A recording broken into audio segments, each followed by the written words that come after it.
Hello, you're watching Shalom World News. I'm Donna Villa coming to you from Chicago, USA. Here are the latest headlines from around the world. The Holy See of Etchmiadzin, the seat of the Armenian Apostolic Church in Yerevan, is hosting a global conference on religious freedom on September 9th and 10th. With the blessings of His Beatitude Karakin II, Supreme Patriarch and Catholicos of all Armenians, the Conference on International Religious Freedom and Peace will explore issues such as access to places of worship and conflict areas, protecting religious minorities, and preserving cultural heritage. Top religious figures, renowned scholars, and experts from around the world will take part in the event. During the conflict between Azerbaijan and ethnic Armenians in the disputed territory of Nagorno-Karabakh last year, vast swaths of land were overrun by the Azeri troops, and this has raised concerns over the preservation of thousands of Armenian churches, monasteries, and other historical monuments. Though the Chinese government prohibits Christians from paying homage to their martyrs, the Beijing-controlled Protestant Three Self-Church members have been ordered to pray for the communist soldiers who died in the war with Japan. The Protestant Three Self-Churches across all provinces, autonomous regions, and municipalities under the Chinese government were given the mandate to pray for the communist martyrs, according to Human Rights and Religious Freedom magazine, Bitter Winter. As per its report, members of the Fujian Theological Seminary prayed for the martyrs of the Red Army who fought in the People's War of Resistance against the Japanese aggression.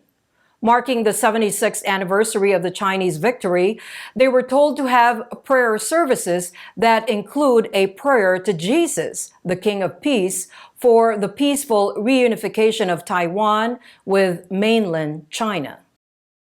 An outfit linked to the Islamic State militants has carried out an attack in the Democratic Republic of Congo, killing 30 people and several others, is still untraceable.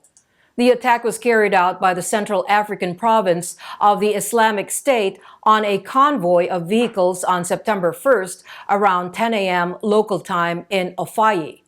The convoy of vehicles from Bunia and Komanda in Ituri province was heading towards Beni Butembo in North Kivu province. The attackers burned the vehicles and looted the passengers. It is said that they took advantage of the bad road conditions to block the convoy of 100 vehicles escorted by government troops and UN peacekeepers.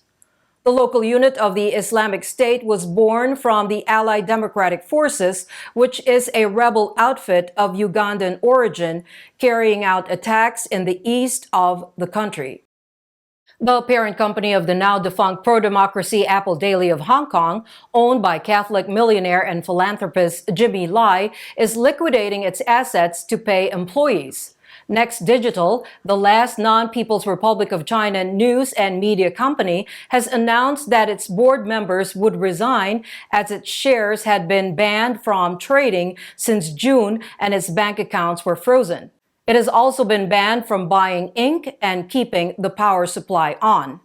It was in June that Apple Daily, the largest pro-democracy publication in the city, was closed down by authorities after arresting 5 of its editors and executives as part of a national security probe. Its owner, Jimmy Lai, is still in jail. The Beijing-backed Hong Kong government is continuing its crackdown on pro-democracy activities and institutions using the strict national security laws that stifles freedom of speech. Believers in the Iraqi city of Mosul are happily awaiting the feast of the exaltation of the Holy Cross on September 14, when the bell of Our Lady of Holy Church will be rung for the first time since the end of the Islamic State occupation in 2017. For the first time in that part of the city, bordering the Euphrates River, the bell will be rung, signifying the resilience and hope of the Christian community that withstood the jihadist persecution. Our Lady of the Hour Church, which under the care of Dominicans is noted for its imposing bell tower. It is located at the heart of Mosul. The 19th century church underwent extensive damage during the Islamic State occupation from 2014 to 2017. The sacred building was restored as part of the reconstruction program of the European Union and the United Nations Educational, Scientific, and Cultural Organization, or UNESCO, with funding from the United Arab Emirates. A Christian aid organization has reached out to a Malay couple who were ostracized by their families and neighbors for converting to Christianity. In Malaysia, it is forbidden to evangelize Malay Muslims, although freedom of religion is allowed.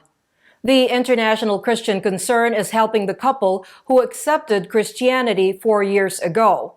When their relatives discovered that they had abandoned Islam, the couple and their newborn child were thrown out of their ancestral home. The US-based charity came to their aid by providing them money to pay rent and buy groceries. The Christian organization has also repaired the couple's truck, as it is the only source of income.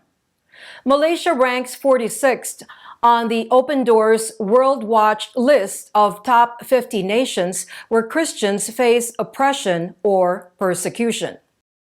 Meanwhile, in neighboring Brunei, the Christian Institute for Theological Engagement, or CRISTE, has established a professional chair in theology and dialogue in honor of Brunei's first local Catholic priest, the late Cardinal Cornelius Sim. While making the announcement, the Institute said the chair will promote research and publications on issues of theology and dialogue that were close to the heart of the late Cardinal. Born in Syria, Brunei on September 16, 1951, Sim was educated in Scotland's Dundee University, where he studied engineering.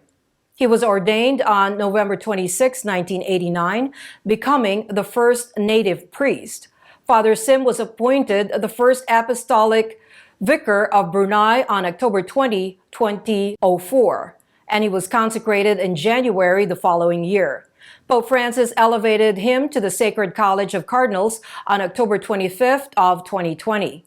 The prelate passed away on May 29 this year in a hospital in Taiwan where he was undergoing treatment for cancer.